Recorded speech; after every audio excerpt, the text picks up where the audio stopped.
Halo, selamat malam semuanya. Oke, perkenalkan, saya Naya. Saya Managing Director dari Rollover Reaction dan juga co-founder. Mungkin sedikit brief aja ya supaya nggak kaku malam ini. Pertama kali itu brand Rollover Reaction ini adalah brand kosmetik yang bisa dibilang memang untuk menyasar generasi muda zaman sekarang. Kita pertama kali itu launching di tahun 2016. Walaupun sebenarnya awalnya adalah itu udah aku lakuin sama teman-teman dari tahun 2014.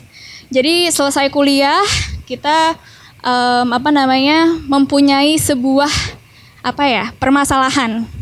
Waktu dulu sebagai anak kuliah perempuan itu kesusahan untuk dapetin kosmetik yang sesuai dengan selera kita. Dulu tuh zaman-zamannya kalau misalnya tahu jasa titip online di Instagram, kalau yang perempuan. Nah itu tuh kadang-kadang brandnya itu produknya jadi mahal banget dijual sama mereka. Adanya ada di US, ada di ya banyak lah negara-negara lain kayak gitu. Atau enggak aku harus dapetin itu dengan nitip temen yang lagi pergi ke luar negeri. Titip dong produk A, produk B. Karena aku ngelihat secara tampilan, secara apa tuh aku suka sama produknya. Atau dengan review-review orang di majalah dan segala macam tuh produknya bagus gitu. Terus akhirnya aku ngelihat ada opportunity, ada sebuah kesempatan kok harus se-effort ini ya untuk dapetin produk yang sesuai sama keinginanku waktu itu. Kok harus semahal ini untuk dapetin produk yang sebenarnya ya paling kosmetik itu ya gitu-gitu aja, contohnya kayak gitu. Akhirnya we do research, kita melihat industri kosmetik Indonesia waktu itu dan ternyata ada sebuah findings menarik bahwa Indonesia itu dijadikan selama ini adalah negara produsen. Negara produsen untuk semua company, big companies out there yang ada di US, yang ada di negara-negara lain gitu. Dan mereka membuat di sini karena cheap labor, karena ongkos produksi sumber dayanya kita banyak, akhirnya dijual lagi di sana dan kita jadi marketnya lagi gitu. Nah itu yang membuat aku sama teman-temanku jadi kayak, loh, jadi selama ini tuh buatnya di sini kayak gitu. Dan itu ternyata kita mempunyai sumber daya manusia dan sumber daya alam yang sangat banyak. Akhirnya kita kepikiran untuk, ya kenapa nggak kita buat sendiri yang sesuai dengan apa yang kita mau, secara produk, secara taste, secara A sampai Z-nya, akhirnya buat Rollover Reaction. Gitu. Masuk ke produk. Ini adalah produk-produk kita. Jadi memang bisa dilihat kalau misalkan ini sangat berbeda dengan brand-brand konvensional yang waktu itu ada, yang notabene memang hitam atau enggak yang serius, yang takut untuk beli dan segala macam. Jadi di sini kita pengen ada approach yang lebih related dengan generasi muda, dengan generasi yang memang sangat produktif, yang sangat kreatif, yang punya potensi untuk bermain dengan segala macam kosmetik itu menjadikan sebuah alat yang ajang mereka untuk menggambar muka mereka sendiri kayak gitu. Jadi itu it's a fun fact yang waktu itu kita temukan. Nah untuk saat ini Rollover Reaction alhamdulillah dalam 1,5 tahun perjalanannya dari tahun 2016 kemarin sudah bisa menyasar market Singapura dan Malaysia. Kita sudah masuk di salah satu mall di Singapura juga. Jadi ya walaupun begitu tetap kita big marketnya saat ini masih Indonesia dengan online. Ini salah satu aktivitas yang kita lakukan juga waktu itu di Plaza Indonesia. Jadi ini sebenarnya untuk experience saja sih. Waktu itu kita, karena selama ini kita doingnya online, salah satu strategi kita juga waktu itu karena target market kita kan memang generasi muda ya, which is milenial ke bawah, yang memang sangat-sangat gadget friendly, tech savvy dan segala macam. Jadi waktu itu pertama kali kita muncul, kita memakai social media sebagai channel kita untuk berkomunikasi. Waktu itu pakai Instagram, terus kita pakai beberapa influencer juga, dan alhamdulillah ternyata responsnya sangat baik, dan itu malah yang menjadikan istilahnya titik titik perjalanan kenapa bisa sampai sekarang ini. Mungkin waktu dulu kalau misalkan nggak ada online, nggak ada digital, itu aku nggak akan bisa istilahnya berkompetisi dengan brand-brand yang udah berlama berkecimpung di industri ini gitu. Let's say ya banyaklah brand-brand yang ada di mall itu yang udah diketahui sama banyak orang. Cuman karena ada digital yang sangat rapid dan sangat global, within seconds, within minutes, the power of sharing dari teman-teman semuanya sudah bisa mengenalkan brand Rollover Reaction waktu itu. Menurut aku ini ada beberapa tips untuk kita waktu itu doing the business. Nah, before going to start the business, waktu itu aku mempunyai sebuah pemikiran gitu. Gimana sih caranya untuk doing business? Startnya harus dari diri kita sendiri dulu pertamanya. Harus ada 6 ini menurut aku. Yang pertama dari passion. Kalau misalkan nggak, walaupun terdengar klise semua harus sesuai dengan kemauan, tapi itu sangat ngaruh banget di aku dan di teman-teman juga, karena kita berempat tuh perempuan dan kita user juga, kita istilahnya suka banget sama kosmetik, kita pengguna dan pembaca dan semuanya tentang kosmetik. Jadi untuk melakukan sebuah bisnis yang berdalam passion yang sama itu benar-benar terasa sangat fun gitu, jadi nggak akan terasa kayak kita kerja tiap harinya. Lalu yang kedua vision. When we do business itu kita harus tahu arahnya mau kemana. Kita udah punya tujuan, kita mau kemana sih? Ngapain gue bikin bisnis ini? Kenapa gue harus mencemplungkan kaki di industri ini? Gitu. Tujuannya mau kemana? Karena kalau misalkan emang kita cuma istilahnya nyemplungin kaki doang, tapi nggak tahu tujuannya mau kemana, di tengah jalan dengan beban yang kita udah pikul, itu jadinya risknya terlalu besar gitu. Terus yang ketiga confidence. Nah ini yang aku mau cerita juga sih, sharing waktu dulu setelah aku lulus kuliah, baru mau lulus kuliah, udah kepikiran kan kalau misalnya mau bikin kosmetik.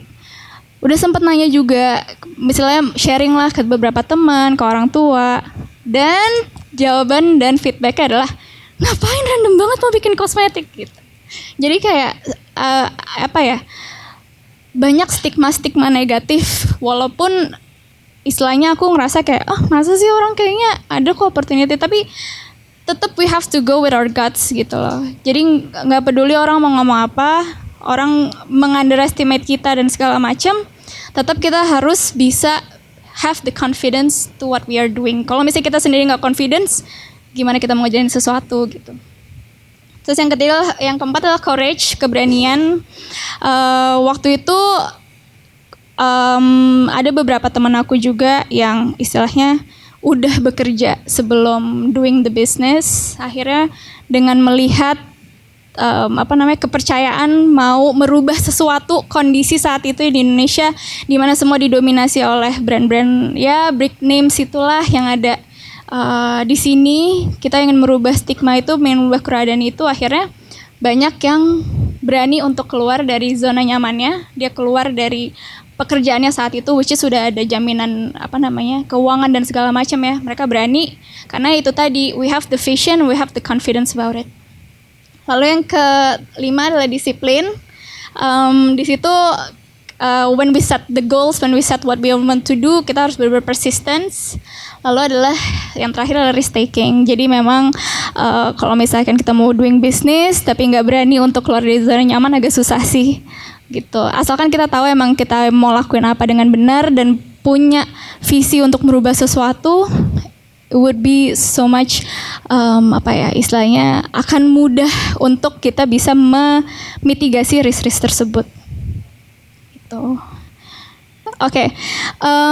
Selanjutnya ada salah satu lagi sih dari aku. Jadi the thing is yang aku mau share juga ke teman-teman yang mungkin mau membuat bisnisnya adalah kita harus bisa berkolaborasi dengan orang gitu. Jadi maksudnya aku nggak percaya kalau misalkan ada kata-kata aku bisa duit ini semua sendiri yang kayak gitu. Karena menurut aku itu nggak akan membuat kita kemana-mana. Jadi kayak misalkan kemarin istilahnya brand Rollover Reaction ini juga bisa seperti sekarang karena kita punya tim yang sangat-sangat passionate di belakangnya. Kita punya 20 tim di belakang yang punya visi dan misi yang sama, yang punya kesenangan yang sama, yang mau mencurahkan segala tenaga dan pikirannya untuk membuat brand ini seperti sekarang. Oke, terus selanjutnya ini juga yang istilahnya menjadi stepping stone waktu itu. Sebelum kita memasuki ke industri kosmetik, waktu itu aku sama temanku harus yang namanya melakukan riset industri. Siapa aja sih pemainnya, siapa aja sih yang mau kita gempur dan disrupt nih gitu, which is those big name itu sebenarnya yang menjadi agenda waktu itu. Kita nggak kepengen nih ada istilahnya brand-brand yang aduh udah lama banget nih ada di mall-mall itu. I want to disrupt it with something that what we are creating gitu. Jadi waktu itu kita riset dulu industrinya apa, bagaimana pemainnya siapa aja, growth-nya seperti apa. Lalu yang kedua adalah akhirnya kita making the business. Kita merancang, kita membuat strategi apa aja sih yang harus kita lakukan untuk making our products, our brand stand out from the others. Mulai dari positioningnya, kita buat positioningnya, kita mau seperti apa. Lalu kita buat target marketnya yang precise, which is generasi muda zaman sekarang, kita pengen nyasar itu. Lalu dari situ akhirnya kita buat kita buat produknya which is kosmetik untuk generasi muda yang punya mobilitas tinggi. Jadi karena kita targetnya adalah generasi muda yang punya mobilitas tinggi, kita bermain di online. Karena siapa aja sih sekarang yang pengen repot-repot pergi going the distance hanya untuk even beli odol aja mereka maunya online gitu. Jadi kita akhirnya memanfaatkan digital ini. Lalu selanjutnya what makes us standing from the crowd itu juga dari penentuan harga. Karena kita nggak maulah mempunyai sebuah produk yang bagus tapi harus effort dengan harga yang mahal. Kita ingin membuat semuanya menjadi aksesibel dan lebih mudah.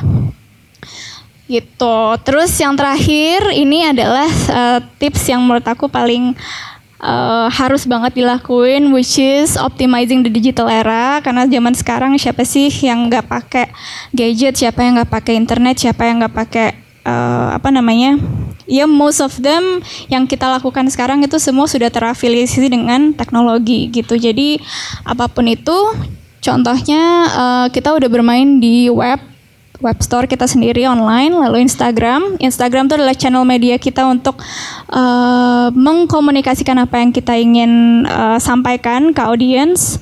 Lalu ada YouTube juga tutorial kosmetik, kalau misalkan how to use the products dan lain sebagainya. Lalu Facebook juga dan digital ads. Digital ads ini yang kita lakukan saat ini ada macam-macam, ada SEO, ada search engine optimization, lalu ada GDN, Google Display Network, GSN, Google Search Network. Terus habis itu ada beberapa Facebook ads, ada beberapa Instagram ads, YouTube ads dan lain sebagainya. Gitu, thank you so much. Kurang lebih sedikit share dari saya. Buka aja Bukalapak.